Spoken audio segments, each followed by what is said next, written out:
정부가 당초 2025년에 도입 예정이던 금융투자소득세를 폐지하기로 방침을 정했지만 논란이 계속되고 있습니다. 총선을 의식한 선심성 정책이라는 비판도 나오고 있지만 코리아 디스카운트 해소로 자본시장이 활성화될 것이란 기대도 나오고 있습니다. 보도에 김혜인 기자입니다. 국민과 투자자, 우리 증시의 장기적인 상생을 위해 내년 도입 예정이었던 금융투자소득세 폐지도 추진하겠습니다. 윤석열 대통령이 민생 토론을 계속하고 있는 가운데 세금 감면과 자본시장 부양 정책 추진에 초점이 모아지고 있습니다. 가장 먼저 금융투자소득세 폐지가 나왔는데 논란이 계속되고 있습니다. 금투세란 주식, 채권, 펀드 등에서 얻은 총수익이 연간 5천만 원을 넘으면 수익의 20%를 세금으로 부과하는 것입니다. 이것을 도입 1년을 앞둔 시점에 폐기하겠다는 것입니다. 금융투자자들의 반응은 둘로 나뉩니다. 당기는 이들은 코리아 디스카운트 해소와 금투세 도입이 불러올 시장 불안정성을 줄일 수 있다고 말합니다.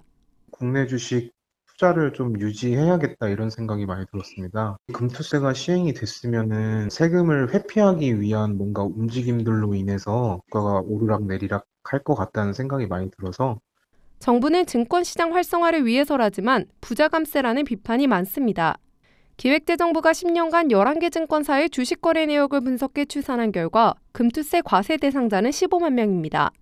개인 투자자가 1,400만 명인 점을 감안하면 혜택을 받는 대상은 1.07%에 불과합니다. 초고소득자에 대한 대규모 감세 혜택이란 말이 그래서 나옵니다.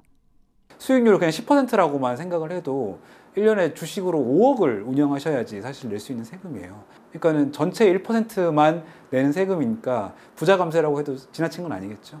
정부가 연이어 발표하는 증권거래세율이나 개인종합자산 관리계좌 비과세 한도 확대 도입이 추진되면서 세수가 줄어들 수 있다는 우려가 큽니다. 줄어든 세수를 걷어들이기 위해선 또다시 서민증세가 불가피할 거란 주장입니다. 일부 소수 자산가를 위한 혜택이라고 봐서 그래서 조세 형평성이 어긋난다라고 생각을 하고 있고요. 만약 금투세가 예정대로 징수가 됐으면 4조 원 정도의 세수 증가 효과를 예측하고 있는데 이 부분이 부족하게 되면 그게 또 서민 증세로 이어질 수 있다. 무엇보다 경제 활성화에 도움이 되지 않을 거란 지적이 나옵니다. 감세가 경제 발전에 도움이 되기 위해서는 세금을 깎아서 그 생긴 소득으로 소비를 늘린다거나 투자를 한다거나 이런 건데 사실 돈이 많이 있으신 분들은 세금을 깎아준다고 소비를 늘릴 가능성이 별로 없죠. 감세로 인한 혜택은 사실상 일부 자산가 계층에만 돌아가고 경제 발전에도 별로 큰 영향을 주지 못할 것 같습니다.